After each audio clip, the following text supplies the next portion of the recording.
Shalom, kita sering mendengar bahwa pengertian gerakan Pentakosta ketiga adalah gerakan yang menyebar dari timur ke barat. Benarkah demikian? Sebenarnya pengertian ini lahir dari suatu konsep Alkitab yang diucapkan oleh Tuhan Yesus sendiri. Nah, dalam edisi Voice of Pentecost kali ini, kita akan membahas dua alasan untuk kita bisa pahami lebih dalam mengapa dari timur ke barat.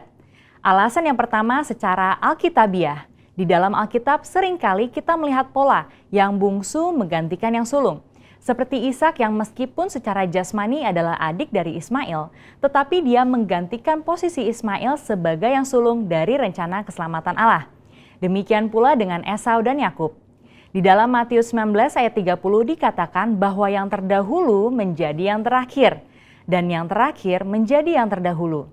Ayat ini berbicara mengenai bangsa Yahudi sebagai yang pertama diberikan keselamatan, namun karena kekerasan hati sebagian besar dari mereka, maka keselamatan diberikan kepada bangsa-bangsa lain terlebih dahulu. Karena itulah penyebaran Injil dari perjalanan Paulus yang dituntun oleh Roh Kudus ialah mulai ke arah barat, seperti di Kisah Para Rasul 16, sesuai dengan sejarah gereja secara historik. Mulai dari Asia Kecil, menyeberang masuk ke benua Eropa, sampai akhirnya Injil menyebar ke seluruh benua Eropa itu sendiri. Lalu kemudian di abad pertengahan menyeberang ke benua baru yaitu Amerika. Dan sampai di penghujung abad, lengkaplah putaran Injil mengitari belahan bumi. Nah, dari Eropa dan Amerika inilah gerakan Allah sampai ke negara timur. Maka sekarang Pentakosta ketiga akan membawa lawatan Tuhan dimulai dari negara-negara timur, termasuk Indonesia, menuju ke barat dan pada akhirnya kembali ke Yerusalem. Haleluya! Alasan yang kedua secara praktikal. Kita tahu pasca Perang Dunia Kedua, negara-negara Asia mengalami pertumbuhan penduduk, kemajuan ekonomi, dan teknologi yang sangat signifikan.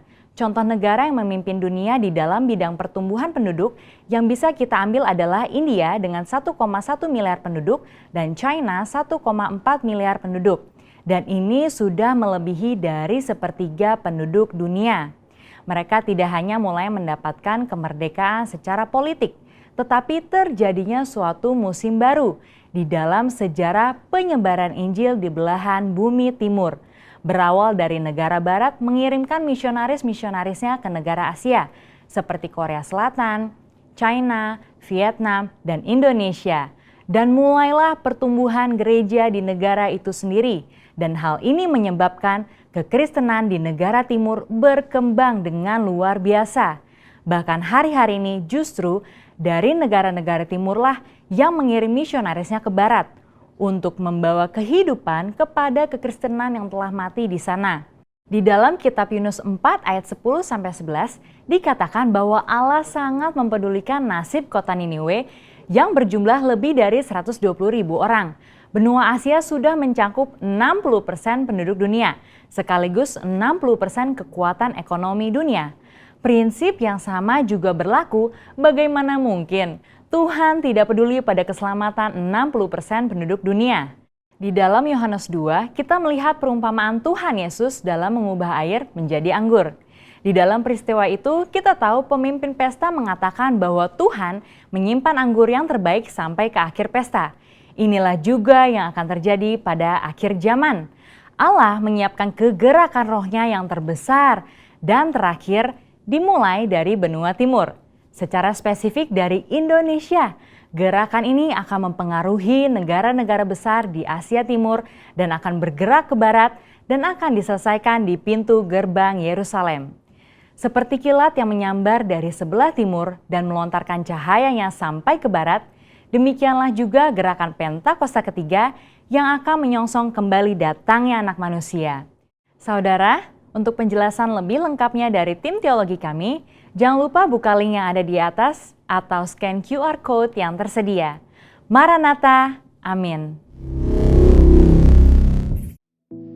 Mazmur 91, dalam lindungan Allah.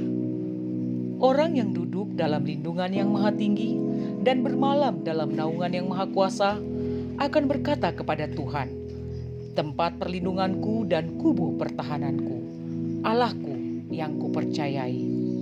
Sungguh, dialah yang akan melepaskan engkau dari jerat penangkap burung dari penyakit sampar yang busuk. Dengan kepaknya ia akan menudungi engkau, di bawah sayapnya engkau akan berlindung. Kesetiaannya ialah perisai dan pagar tembok. Engkau tak usah takut terhadap kedahsyatan malam, terhadap panah yang terbang di waktu siang, terhadap penyakit sampar yang berjalan di dalam gelap, terhadap penyakit menular yang mengamuk di waktu petang. Walau 1.000 orang rebah di sisimu dan 10.000 di sebelah kananmu, tetapi itu tidak akan menimpamu. Engkau hanya menontonnya dengan matamu sendiri dan melihat pembalasan terhadap orang-orang fasik. Sebab Tuhan ialah tempat perlindunganmu, yang maha tinggi telah kau buat tempat perteduhanmu. Malapetaka tidak akan menimpa kamu, dan tulah tidak akan mendekat kepada kemahmu. Sebab malaikat-malaikatnya akan diperintahkannya kepadamu untuk menjaga engkau di segala jalanmu. Mereka akan menatang engkau di atas tangannya, supaya kakimu jangan terantuk kepada batu. Singa dan ular dedung akan kau langkahi, engkau akan menginjak anak singa dan ular naga. Sungguh, hatinya melekat kepadaku, maka aku akan meluputkannya. Aku akan membentenginya, sebab ia mengenal namaku. Bila ia berseru kepadaku, aku akan menjawab. Aku akan menyertai dia dalam kesesakan.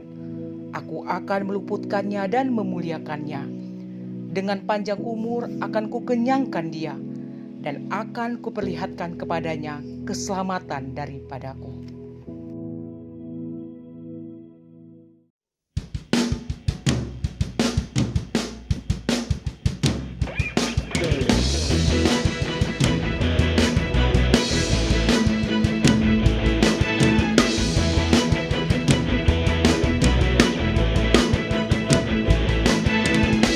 Terpujilah namamu Tuhan, Tuhan tak penuh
Haleluya, haleluya. Sebentar Bapak Ibu Saudara, kita akan membacakan untuk deklarasi Pentakosta ketiga. 1. Pentakosta ketiga adalah pencurahan Roh Kudus yang dahsyat di zaman ini, melebihi yang terjadi di Azusa Street. 2. Pentakosta ketiga akan mengakibatkan penuaian jiwa yang terbesar dan yang terakhir sebelum Tuhan Yesus datang kembali. 3. Pentakosta ketiga akan membangkitkan generasi Yeremia, yaitu anak-anak muda yang dipenuhi Roh Kudus, cinta mati-matian kepada Tuhan Yesus, tidak kompromi terhadap dosa, dan akan bergerak untuk memenangkan jiwa. 4. Pentakosta ketiga lahir di Indonesia yang bergerak ke bangsa-bangsa. Gerakan ini dari timur ke barat dan akan kembali ke Yerusalem. 5. Pentakosta ketiga akan memberikan kuasa untuk menyelesaikan amanat agung Tuhan Yesus. Dan setelah itu Tuhan Yesus datang kembali.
sama Tuhan,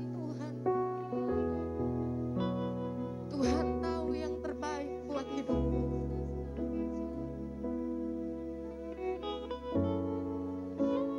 Waktu kita menaikkan pujian ini, saudara, mari saya rindu, mari naikkan dari hatimu. Mari nyanyikan dengan hati yang sungguh-sungguh sama Tuhan. Dan bilang, Tuhan tahu yang terbaik buat hidup.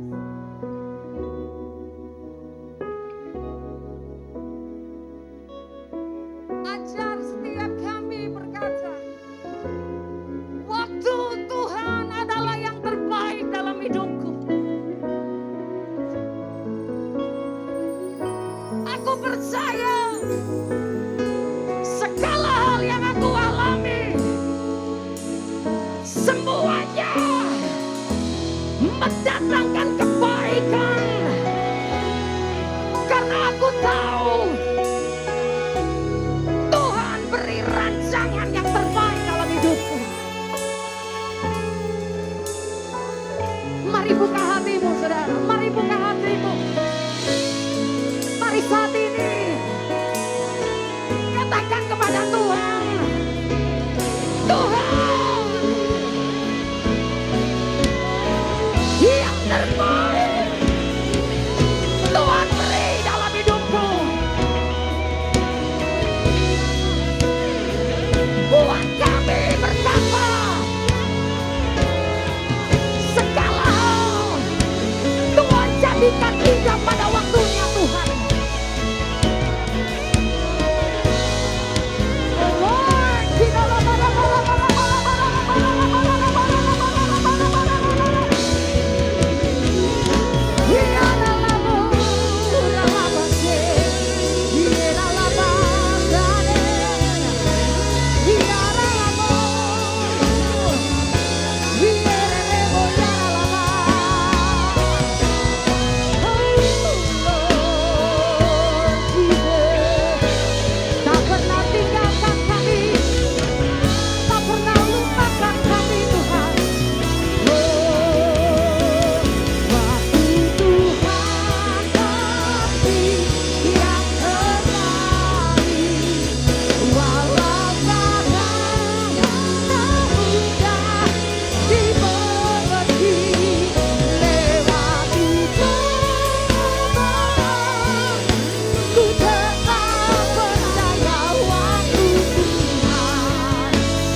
Kasih Tuhan.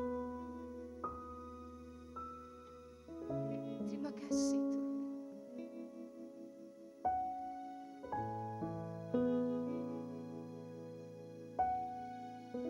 Ajar setiap kami untuk kami berkata, kami mempercayakan hidup kami ke dalam tangan Tuhan.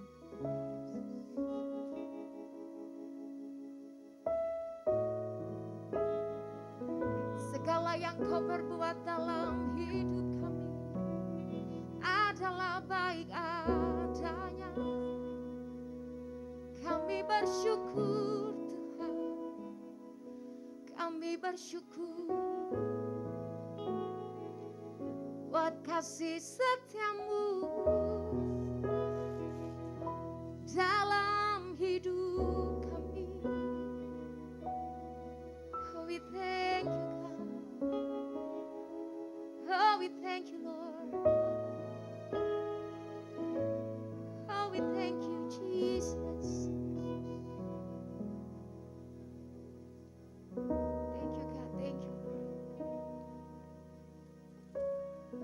Hari saat ini Tuhan berbicara buat kami pribadi lepas pribadi Tuhan. Melalui firman-Mu Bapa. Terima kasih Tuhan, terima kasih. Kami siap Tuhan. Thank you Jesus. Di dalam nama Tuhan Yesus, haleluya. Amin. Hanya Kau sumber kekuatan, kuasa-Mu dan surat bagiku setialah Tuhan. Bukan penolong dari kemuliaan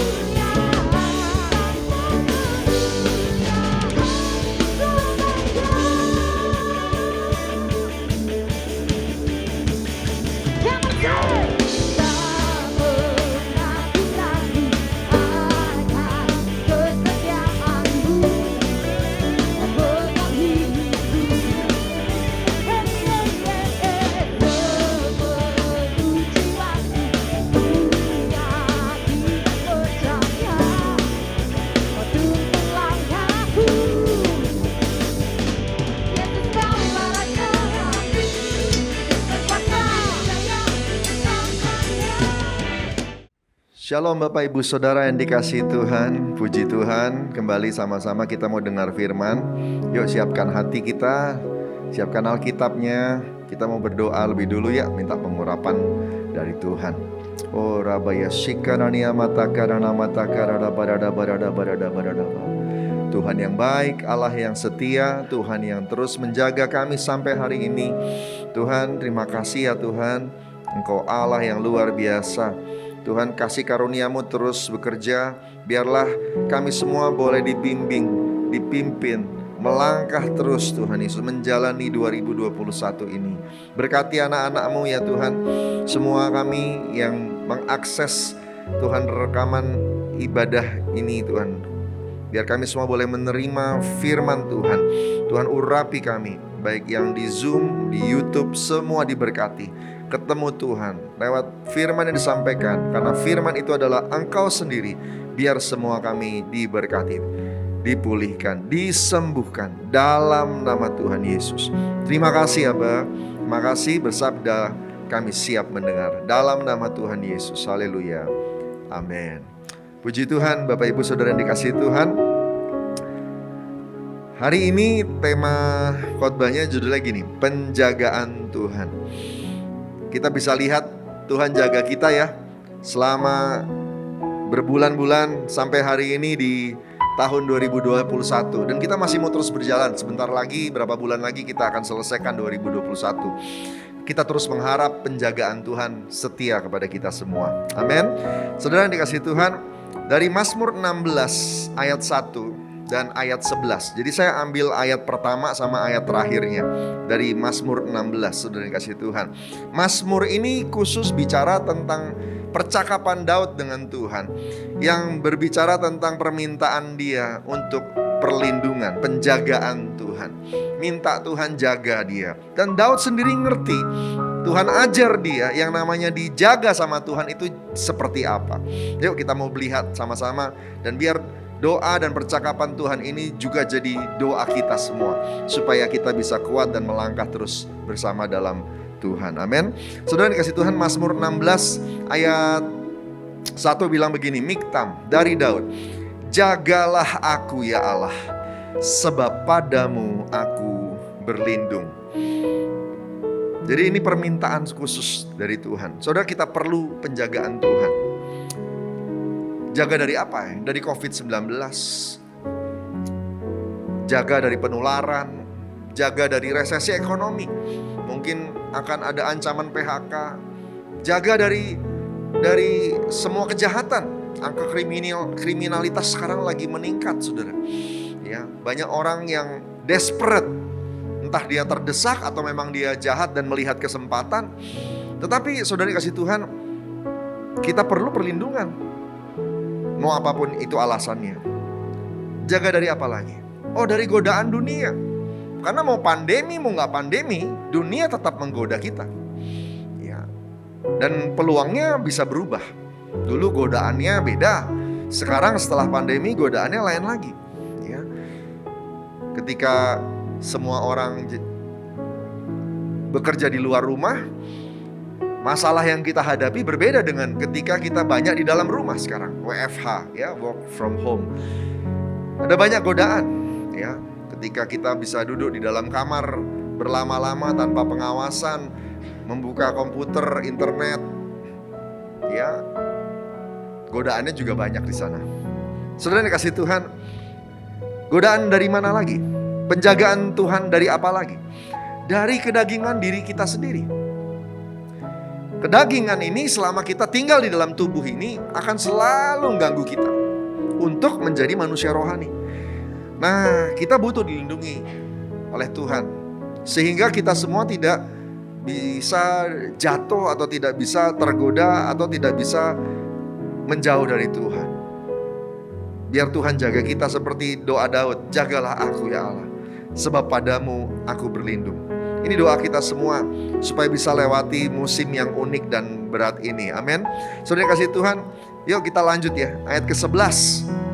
Setelah Daud bercakap-cakap dengan Tuhan, ya, di ayat 1 sampai 10, dia berbicara sama Tuhan tentang bagaimana dia minta perlindungan Tuhan, dia percaya Tuhan melindungi dia, saudara yang dikasih Tuhan. Lalu kemudian dia simpulkan di ayat ke-11. Ini kesimpulan Daud, dan ini yang jadi perenungan kita, saudara yang dikasih Tuhan. Penjagaan Tuhan itu bentuknya bisa macam-macam. Dan penjagaan yang sangat disukai sama Daud, yang dia sampai ucapkan dalam Mazmur 16 ayat 11 ini adalah seperti ini. Engkau memberitahukan kepadaku jalan kehidupan. Di hadapanmu ada sukacita berlimpah-limpah. Di tangan kananmu ada nikmat senantiasa. Jadi Tuhan menjaga Daud dengan cara memberitahukan kepadanya jalan kehidupan. Tuhan menjaga Daud dengan cara meletakkan Daud di hadapannya. Di hadapan Tuhan ada sukacita berlimpah-limpah. Dan Tuhan menjaga Daud dengan meletakkan Daud di tangan kanannya. Karena ada nikmat senantiasa. Daud ngerti tentang hal ini dan dia tuliskan di Mazmur 16 ayat 11. Sudah dikasih Tuhan. Saya berdoa kita semua nangkep ini dan kemudian nanti kita bisa diberkati. Amin saudara. Saudara kasih Tuhan, pertolongan dari Tuhan langsung dalam tiap kasus hidup kita. Itu bagus-bagus saja. Tentu saja melegakan, menyenangkan. Ya toh, siapa yang gak suka ditolong waktu lagi keadaan tiba-tiba mentok keuangannya, tiba-tiba dapat terobosan. Ada yang kasih berkat lah, atau kemudian ada keringanan lah, dan sebagainya. Siapa yang gak suka ditolong pada waktu lagi sakit, lalu kemudian saudara tiba-tiba dapat mujizat kesembuhan. Siapa yang gak suka ditolong pada waktu dalam keadaan berbeban berat, butuh penghiburan, tiba-tiba begitu banyak orang datang menghibur kita. Semua suka, saudara dikasih Tuhan. Tetapi pertolongan seperti itu hanya untuk menyelesaikan masalah dalam satu jangka pendek. Jadi ketika masalah itu sudah datang, lalu kemudian kita semua butuh jalan keluar. Tahukah Anda, Tuhan juga ingin menolong kita dengan cara yang lain. Pertolongan yang seperti apa? Yang ingin memastikan supaya kita tidak perlu ketemu sama tantangan itu. Nggak perlu ketemu sama masalah-masalah yang tidak perlu. Ada tantangan yang perlu supaya kita semua di-upgrade. Tetapi ada masalah-masalah yang sebenarnya bisa dihindari. Atau kita bisa menguatkan diri sehingga kita tidak perlu lagi menganggap itu masalah. Ini yang sedang dikerjakan Tuhan. Saudara yang kasih Tuhan, satu hal yang saya pahami selama saya ikut Tuhan, penjagaan Tuhan itu juga mendewasakan. Tuhan menjaga kita bukan cuma sekedar melindungi. Tuhan menjaga kita itu artinya Tuhan juga mendewasakan kita semua. Saya ingat suatu hari saya datang ke rumah paman saya. Dan kemudian paman saya itu punya cucu. Cucunya udah bisa jalan-jalan. Dan dia jalan-jalan di sekitar meja kami. Kami di meja di ruang tamu, saudara. Saya datang di sana. Nah, paman saya waktu itu belum lahir baru. Dia masih ngerokok, saudara. Jadi dia ada rokoknya, lalu ada macisnya, ya, korek apinya yang pakai gas itu, ya. Lalu kemudian, saudara, setelah dia merokok, dia nyalakan rokoknya, dia taruh di meja, saudara. Dan itu kan masih panas karena baru saja dinyalakan. Nah, tiba-tiba si cucunya ini mau jalan mendekat kepada macisnya. Tertarik dia. Dia ingin melihat apa ini? Benda apa ini? Dia mau pegang, saudara. Dan pada waktu dia mau pegang, saya refleks mau melindungi cucunya paman saya. Berarti ini keponakan saya ini. Saya mau refleks ingin mendekat kepadanya, menahan supaya jangan pegang, begitu.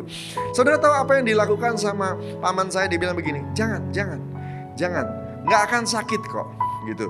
Biar dia rasa, biar dia tahu. Jangan, biarin aja. Nanti waktu dia kepanasan dia tahu itu nggak bagus, begitu. Karena itu nggak membahayakan juga kok anyway, ya. Lagi nggak nyala juga kok, gitu. Ya kalau lagi nyala jangan dikasih. Tapi ini kan lagi mati, jadi nggak apa-apa, biar aja. Dan benar aja, ketika keponakan saya itu mendekat ke meja, dia sentuh, kaget dia, karena panas sekali kan ya, baru nyala, saudara. Dan dia nangis. Tapi kemudian si kakeknya ini, dia tarik cucunya dan dia bilang begini, nah panas kan? Jangan ya, jangan lagi ya, gitu. Itu panas, apalagi baru dipakai, begitu. Saudara yang dikasihi Tuhan, saya tiba-tiba ingat bagaimana Tuhan mendewasakan anak-anaknya. Wow, kita semua sedang mengalami baptisan api. Untuk apa baptisan api? Kayaknya proses gak habis-habis. Kayaknya kita dibentuk gak habis-habis. Saudara yang dikasihi Tuhan, dengar, baptisan api mendewasakan. Baptisan api itu bukan cuma untuk pembentukan karakter supaya kita bisa nanti masuk surga saja. Baptisan api adalah sebuah bentuk perlindungan Tuhan untuk masa depan Anda dan saya. Jadi waktu Tuhan lagi bentuk kita, Dia lagi prepare kita, Dia lagi siapkan kita, supaya di hari depan nanti kalau ada tantangan, kalau ada masalah, kita sudah siap untuk menghadapinya. Amin, saudara. Saudara kasih Tuhan, puji Tuhan ya. Saudara kasih Tuhan, Tuhan kita Tuhan yang baik. Haleluya. Haleluya. Bagai tanah liat dalam tanganmu, Kau jadikan bejana yang indah. Demikian aku dalam tanganmu, ku sungguh berharga di matamu.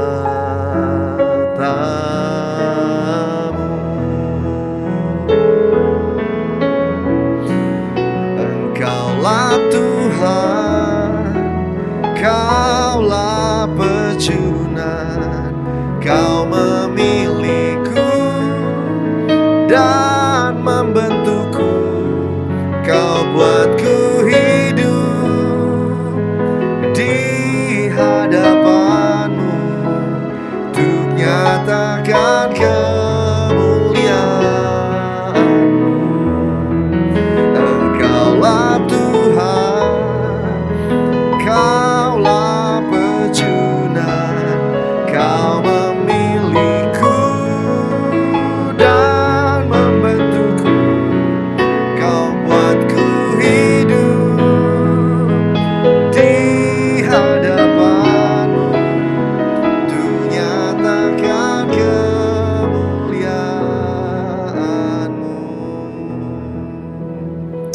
Amin, saudara. Saudara kasih Tuhan, penjagaan Tuhan. Saya suka bahasa Inggrisnya, versi bahasa Inggrisnya dari ayat ini. Saya ambil dari versi ESV ya, saudara, English Standard Version. You make known to me the path of life. In your presence there is fullness of joy. At your right hand are pleasures forevermore. Yang pertama, bagaimana cara Tuhan menjaga kita supaya hari ini dibentuk, nanti kita siap. Nomor satu, saudara kasih Tuhan, you make known to me the path of life. Kalau di dalam bahasa Indonesianya dia bilang, engkau beritahu kami jalan kehidupan. Tapi kalau dalam bahasa Inggrisnya dan dalam versi ESV, dan saya sudah cek juga versi yang lain, saudara, mereka mengatakan ini ayat ini bunyinya gini, the path of life, bukan jalan kehidupan. The path of life, jalan setapak yang menghidupkan. Jadi bukan jalan yang besar, yang lebar, yang gampang, tetapi ada jalan setapak, the path, yang kalau mau jalani Anda dan saya mesti hati-hati. Jalan setapak itu suatu jalan yang kalau Anda mau jalani, Anda mesti waspada, saudara, dan mesti benar-benar lihat. Nggak bisa sambil ngobrol lalu sambil lihat tidak waspada lalu kemudian kita melangkah begitu saja. Jalan setapak adalah jalan yang dimana Anda dan saya mesti berjaga-jaga. Tapi jalan itu membawa pada kehidupan. God's way usually challenging. Memang jalan Tuhan itu biasanya menantang, tetapi itu membentuk. So buat Anda yang suka jalan mudah, saya cuma mau bilang kasihan deh Anda. Karena jalan mudah itu tidak membentuk. Ya, kita mestinya ikutin Tuhan, walaupun tuntunan Tuhan itu menuju kepada jalan yang sepertinya rada ribet gitu ya. Saudara, you have to know that divine path make you stronger. The divine path, jalan setapak yang ilahi itu membuat kamu tambah kuat, saudara dikasih Tuhan. You are protected there. Engkau dilindungi di sana. When you become stronger, then you are protected. Pada waktu kita dibentuk jadi tambah kuat, di situ perlindungan itu ada. Jadi waktu nanti ketika menghadapi masalah, bukan Tuhan perlu hadir benar-benar lalu kemudian tolongin kita turun tangan seperti itu. Enggak, dia sudah lindungi sebelumnya dengan pembentukan yang terjadi. Divine path, jalan setapak yang menghidupkan. Anda dan saya dituntun lewat saat teduh tiap pagi, lewat rema tiap pagi. Kelihatannya kecil-kecil, namanya juga jalan setapak. Hanya soal sukacita hari itu. Besok dapat rema lagi soal menabur mungkin. Nah, besok lagi kita dapat rema lagi soal mengampuni. Lalu minggu depan kita dapat rema lagi soal membayar harga. Terus setiap hari Tuhan tuntun kita untuk satu hal-hal kecil yang kita perlu perhatikan. Tiap hari Tuhan tuntun Anda dan saya. Tanpa kita sadari, tuntunan itu membentuk kita. Dan tiba-tiba membuat kita semua jadi kuat. Suatu waktu ketika kita menghadapi tantangan yang besar, kita kaget, surprise. Dulu gak pernah kepikir bisa lewatin. Tiba-tiba kita bisa lewatin begitu saja. Kenapa? Karena engkau sudah berjalan di jalan yang membawa kepada kehidupan. Amin, saudara yang dikasih Tuhan. Tepuk tangan buat Tuhan kita, haleluya. Saudara dikasih Tuhan, kalau Anda dan saya berjalan seperti ini, wah enak banget. Ya, enak banget. Karena semua yang kita jalani dari dalam Tuhan gak ada yang sia-sia, benar. Yang kita lewatin tuh gak ada yang sia-sia. Setiap perkara kecil akan membawa kita dalam pengalaman-pengalaman yang lebih besar lagi bersama dengan Tuhan. Jadi kalau hari ini lagi ada banyak tantangan, cari Tuhan.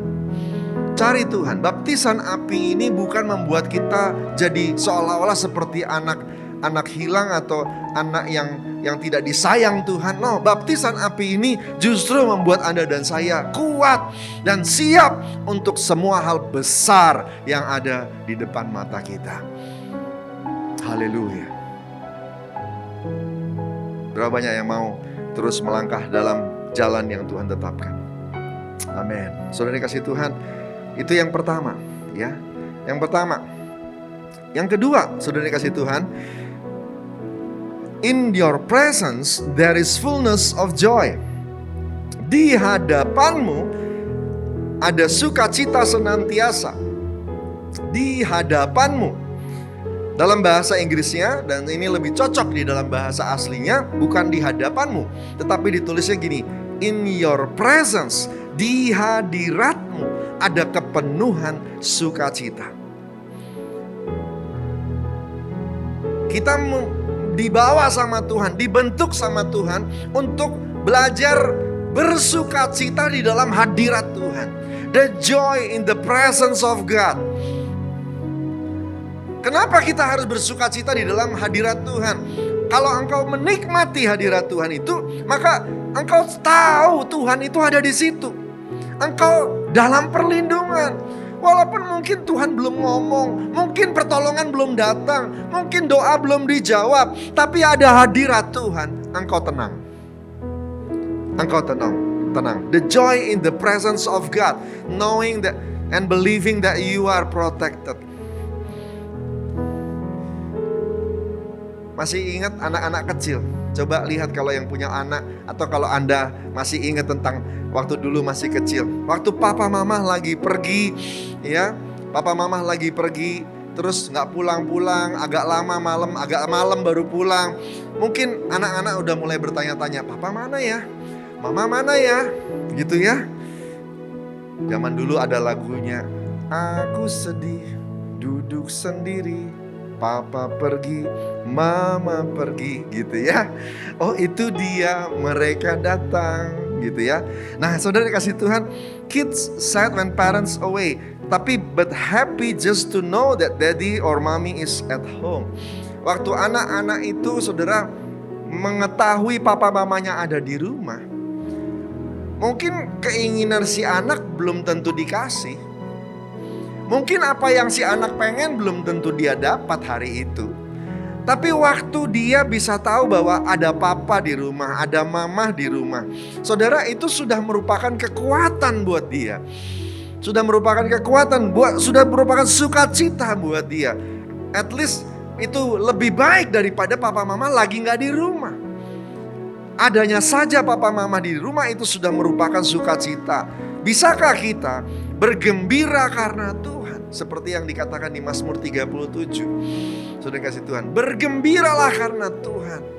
Maka nanti Tuhan akan berikan apa yang jadi isi hatimu. Belajar yuk, punya gaya hidup untuk tetap jaga hadirat Tuhan. Menjaga hadirat Tuhan dalam hidup kita bukan merepotkan. Menjaga hadirat Tuhan dalam hidup kita itu melindungi kita. Jaga hadirat Tuhan. Karena begitu kita tahu Tuhan ada di rumahnya, Tuhan ada di situ, kita tenang. Ada perlindungan.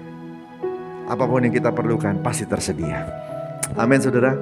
Daud ngajarin itu di Mazmur 16 ayat 11. Yang ketiga, yang terakhir, saudara, at your right hand are pleasures forevermore.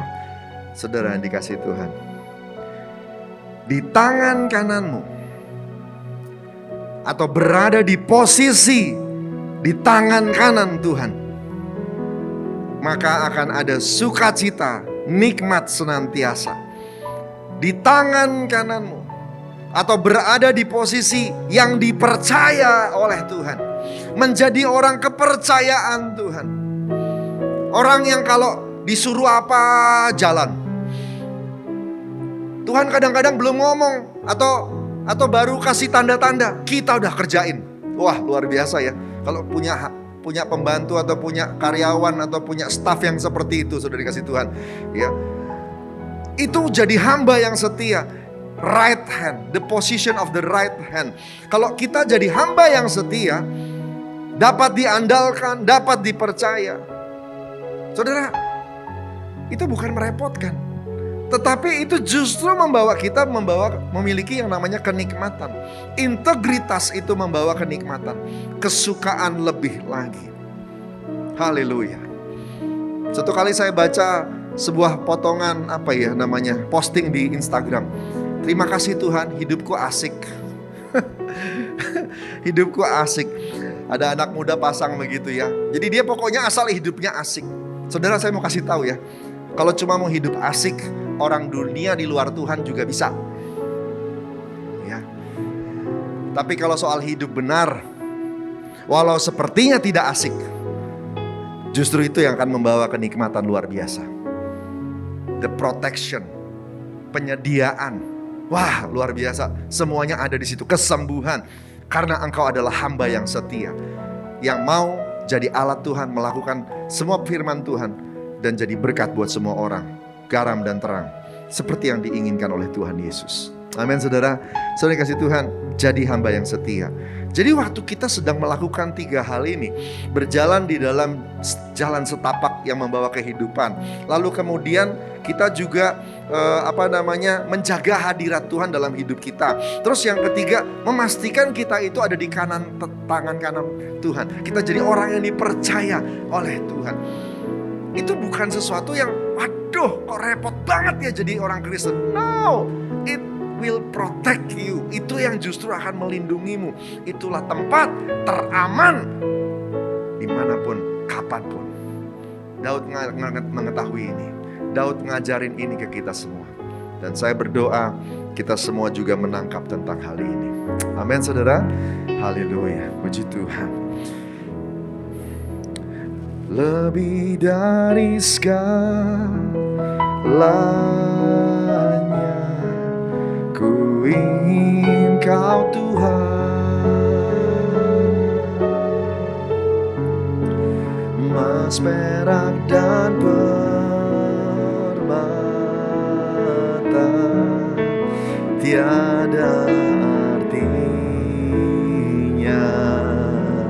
Ku ingin lebih dekat, ku ingin lebih dekat, oh bersekutu denganmu. Jadikan ku hamba setia kepadamu. Jadikan ku hamba setia. Jadikan ku hamba setia kepadamu.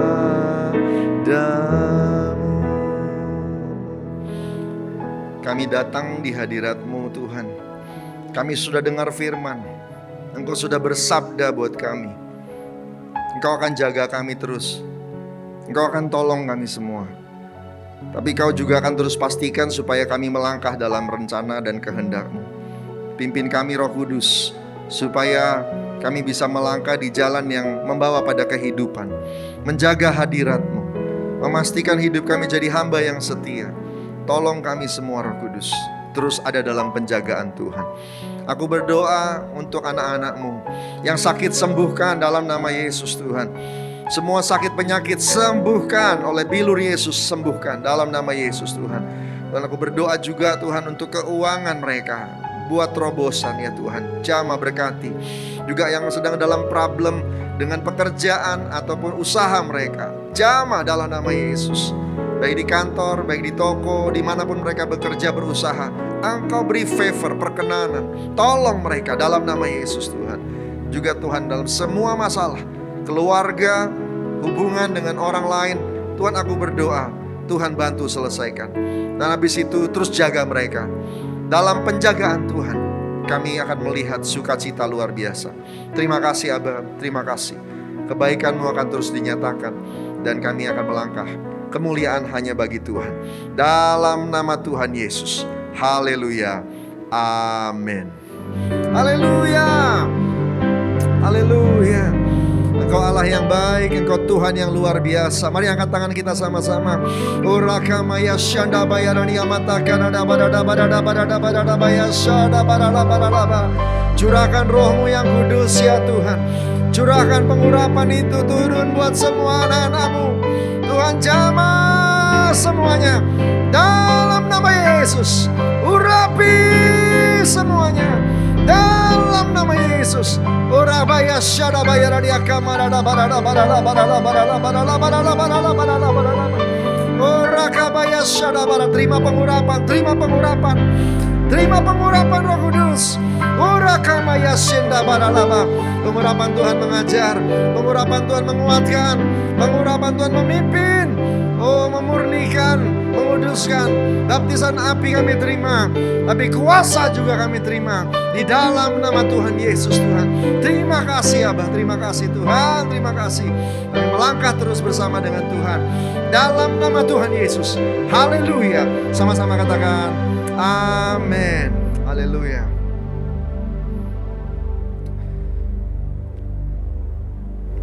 Kita akan menerima doa berkat. Mari kita siapkan hati sama-sama. Buka hati. Kekasih-kekasih Tuhan, melangkah terus dalam kehidupanmu, berjalan dalam seluruh rencana Tuhan.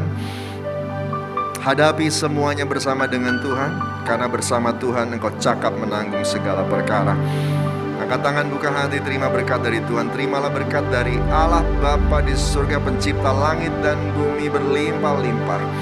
Kasih karunia yang setia dari Tuhan Yesus Kristus, persekutuan manis dengan Roh Kudus menyertai kita semua dari hari ini sampai Maranatha. Yesus datang kedua kali, jemput di awan permai sebentar lagi, bahkan terus kekal sampai selama-lamanya.